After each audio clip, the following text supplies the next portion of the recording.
नमस्कार सभी को। कैसे हैं सब लोग। आशा करती हूँ आप सब लोग अच्छे होंगे और अपनी क्षमता अनुसार अपना ख्याल रखते होंगे, अपनी हेल्थ का, मेंटल हेल्थ का, अपने सभी रिश्तों का और अपनी सारी दिनचर्या, डेली रूटीन, है ना, उन सब चीज़ों को निभाते हुए एक अच्छा जीवन, एक आनंददायी जीवन जीने का प्रयास कर रहे होंगे। आनंददायी सुखमय जीवन क्यों जीना आवश्यक है? क्योंकि अगले क्षण का पता नहीं है ना कि कब क्या हो जाए, है ना। अब तो ज़्यादा हो गया है ना, टाइम का कोई पता नहीं है कौन सी घड़ी लास्ट घड़ी हो जाएगी। इसलिए हर वक्त आनंद के साथ सारा काम तो करना ही है, रिश्ते निभाने हैं, परिवार की जिम्मेदारियां उठानी हैं, सब कुछ करना है, पर खुश रहते हुए आनंद के साथ, वो अंदर के आनंद के साथ, भीतर के सुख के साथ अगर हम अपनी सारी जिम्मेदारियां भी निभा रहे हैं और सारा कुछ कर रहे हैं, अगर उस जिम्मेदारियां निभाते हुए अगर अंदर दर्द है, अंदर मन में गांठें पकड़ी हुई हैं, किसी की बातें चुभ रही हैं, छुपा के रखी हैं, तो क्या होगा? तो हम कहते हैं ना कि किसी की बातें नहीं भूलेंगे या फिर कुछ चीज़ें ऐसे, तो उससे हम क्या कर रहे हैं, अपना ही नुकसान करेंगे। अगर अंदर मन में दर्द भरा होगा तो वो कहीं ना कहीं शरीर के रूप में निकलेगा। अभी नहीं, कुछ टाइम के बाद शरीर में बड़ी बड़ी बीमारियों के रूप में जो निकल रहे हैं आज। इसीलिए हर एक व्यक्ति क्यों इतना बीमार हो रहा है, क्यों ऐसी चीज़ें निकल रही है? क्योंकि बीमारी की जो जड़ है वो है हमारा मन। जिस प्रकार एक पेड़ का जो, अगर पेड़ अच्छा नहीं हो रहा है ना, तो कहीं ना कहीं उसका जो रोग है वो जिसकी जड़ है। अगर हमने एक पौधा लगाया है, अगर उस पौधे में कुछ गड़बड़ हो रहा है, वो अच्छा नहीं हो रहा है, तो कहीं ना कहीं या तो उसे पानी वगैरह नहीं मिल रहा है, खाद पानी वगैरह अच्छी नहीं मिल रही है, या फिर उसकी जो जड़ है, उसकी जड़ों में कुछ ना कुछ बीमारियां हैं, कुछ ना कुछ दिक्कत है। वो कीड़ा भी लग जाता है, अभी जड़ खाने वाला रहता है, इसको कुछ नाम कहते हैं ना।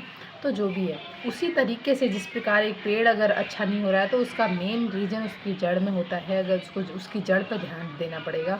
उसी प्रकार इस मनुष्य अगर तन बीमार, ग्रसित है, भारी है, बोझिल है, तो कहीं न कहीं उसका कारण भी हमारा मन है। इसलिए अपने मन का ध्यान रखने के लिए इशारा करती हूँ। इसीलिए इस ओर मेरा इशारा रहता है कि हर एक व्यक्ति का मन आनंदमय, खुशमय, अगर कम हो कोई नहीं, लेकिन सुकून, शांति के साथ रहिए सभी लोग। और वो कैसे होगा? वो ऐसे होगा, चाहे कुछ भी हो, हमारे मन की खुशी न जाए, उसके लिए हम क्या करें कि सबको जो जैसा है उसे वैसे स्वीकार करें, क्योंकि यहाँ कोई एक जैसा नहीं है। परिवार में या फिर आपके हम ही जो है, एक दो भाई, दो जुड़वा बच्चे एक जैसे नहीं होते, उसी प्रकार इस संसार में हर एक व्यक्ति अलग अलग है, गलत कोई नहीं है ना। हमें लगता है कि ये ऐसे चलना चाहिए, वैसे चलना चाहिए, हमारे हिसाब से ये दुनिया कभी नहीं चलेगी। हमारे जब दो बच्चे या फिर हमारे दो भाई बहन हम एक तरीके से नहीं चल सके, तो कोई नहीं चल सकता। इसलिए अपने परिवार में जो जैसा है उसे वैसे स्वीकार करते हुए वो बस स्वीकार करिए और अपना रोल निभाइए। अपना जो भी हम लोग कर रहे हैं, हम उसको निभाते हुए अंदर से खुश रहें। बाह्य तौर से अगर हम पैसा कम भी कमाएंगे ना, तो वेस्ट भी नहीं होगा। अगर आप अंदर से दर्द में रहते हुए पैसा अभी ज़्यादा कमा भी लेंगे, तो क्या फ़ायदा उस पैसे का?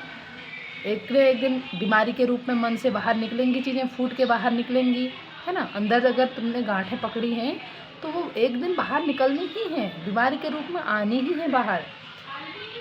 अगर वो जो बाहर रूप बीमारी के रूप में आएंगी, तो जो अभी आप जो पैसा कमा रहे हैं तेज़ी के साथ, उसको ध्यान नहीं रखते हुए, तो वो पैसा वहाँ लग जाएगा डॉक्टर के घर भरने के लिए, है ना। तो पैसे बचाना भी पैसे कमाना है। अपने हेल्थ का ध्यान रखना सबसे बड़ा धन है ना। अपने हेल्थ का ध्यान हम सिर्फ अच्छी चीज़ें खा के, अच्छी वो सब चीज़ें करके ही नहीं। अगर आपका मन टॉक्सिक है, मन अच्छे विचारों वाला नहीं है, खुश नहीं है, निर्मल नहीं है, तो बीमारियों के रूप में कहीं ना कहीं बीमारियाँ आएंगी और सारा कुछ ले जाएंगी। इसलिए खुश रहना है और परिवार के साथ मिलजुल के रहना है। अपने रिश्तों में सबको टाइम भी देना है। हर चीज़ का बैलेंस बना के हम लोग चलेंगे। ये चीज़ें आपके लिए नहीं, हमारे लिए भी हैं, मेरे लिए भी हैं। तो रिश्तों में टाइम भी देना है, हर चीज़ें देखनी है। तो खुश रहते हुए आनंद के साथ ही जीवन जीना है। बस हर एक क्षण आनंद का क्षण हो, ऐसा ना हो कि अगर अगला ही क्षण हमारा लास्ट क्षण हो, हमें ऐसा ना हो, कुछ पछतावा ना रह जाए कि मैंने कुछ किया ही नहीं या फिर मैं अच्छे से जी नहीं पाया। आनंद के साथ ईश्वर को भी जिस रूप में भी आप याद करते हो उसको साथ लेके अपने मन का ध्यान रखते हुए निर्मल मन को, अपने मन को खुश रखिए, है ना। तो अपना इससे जो जीवन है ना वो सरल हो जाएगा। ईश्वर को साथ लेके उस हायर एनर्जी, उस अल्लाह, उस परमात्मा को आप जिस भी रूप में याद करते हैं, है ना, उसको उस रूप में याद करते हुए आनंद के साथ इस जीवन को बिताइए। जो जैसा है उसे वैसे एक्सेप्ट करते हैं और कुछ लोगों को क्षमा कर देते हैं। जो भी पुरानी चीज़ें पकड़ के रखी हैं उनको सब छोड़ना है, क्षमा कर देते हैं। और किसी से हमसे अगर गलती हुई है तो क्षमा मांग लेते हैं, बड़ा हल्का हो जाएगा और आधा मन तो यहीं पर निर्मल हो जाएगा, हल्का हो जाएगा।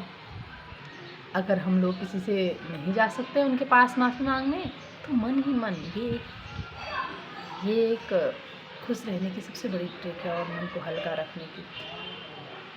अगर हम उन लोगों के पास नहीं जा सकते, किसी से कहीं हमसे गलती हुई है, वहाँ पर हम जा भी नहीं सकते और उनसे बोल भी नहीं सकते, तो क्या करना है, मन ही मन अंदर के अंदर उनको क्षमा कर देना, बस क्षमा मांग लेनी है मन ही मन, जरूरी नहीं है वहाँ जाने के लिए। तो इससे हमारा ही मन हल्का होगा। मैं क्यों इशारा कर रही हूँ, क्यों मन की ओर इशारा कर रही हूँ, क्योंकि ये मन ही है, यहीं से हमारी बीमारियाँ उत्पन्न होती हैं। आज बहुत से लोग कहते हैं हमारा खाना सात्विक है, हमें नशे की कोई आदत नहीं है, और उसके बाद भी हमारी बड़ी बड़ी बीमारियाँ तो क्यों क्यों हो रही हैं? क्योंकि हमने मन भारी है, हमारा अंदर मन में हमने पकड़ा रखा है, पकड़ रखी है बातें। एक हंसना, दो प्रकार के हंसने होते हैं ना, एक बाह्य तौर से हंसना, एक आंतरिक हंसना। तो आज व्यक्ति अंदर से खुश नहीं है, बस बाहर दिखा रहा है ना। अगर अंदर से खुश नहीं है तो उसको क्यों खुश नहीं है, क्या रीज़न है? अपने आप के साथ बैठना, इसे स्वचिंतन कहते हैं।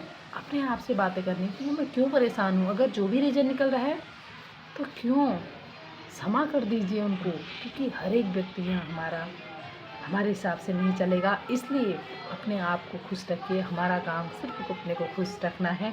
अगर हम खुश रहेंगे तो हमारे अपने आप से दूसरों को खुशी पहुँचेगी। आज हम लोग सबको खुश रखना चाहते हैं, लेकिन अगर वो खुश हम खुद नहीं होंगे तो हम दूसरों को खुशी नहीं दे पाएंगे।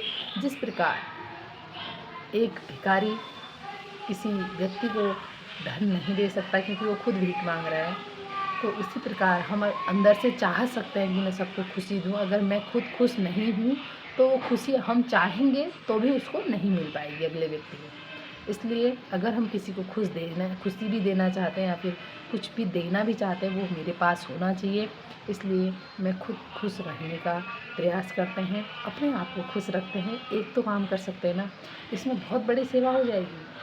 आपको किसी को खुश रखना नहीं होगा, आपसे वो वाइब्रेशन उनको पहुंच रही होंगी।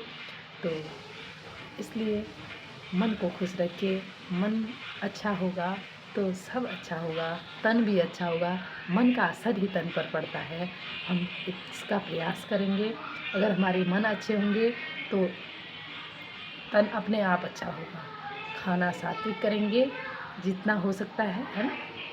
अन्न का असर मन पर पड़ता है कहते हैं ना, तो हमारे खाने का असर हमारे मन पर पड़ता है और मन का असर हमारे तन पर पड़ता है ना। और अगर हमारा मन अच्छा होगा तो हमारे कर्म अच्छे होंगे, हमारा तन भी अच्छा होगा। तो मन पर ही ध्यान देना है ना। तो जड़ है मन, है ना, तो जड़ पर ध्यान देंगे तो पेड़ अपने आप अच्छा होगा, सारी चीज़ें अच्छी होंगी।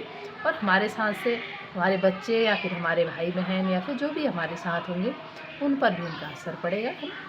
तो नमस्कार सभी को, सभी लोग खुश रहिए, है ना, ध्यान रखिए अपना, और अपना ध्यान रखिए, खुश रहिए, है ना। और नमस्कार सभी को।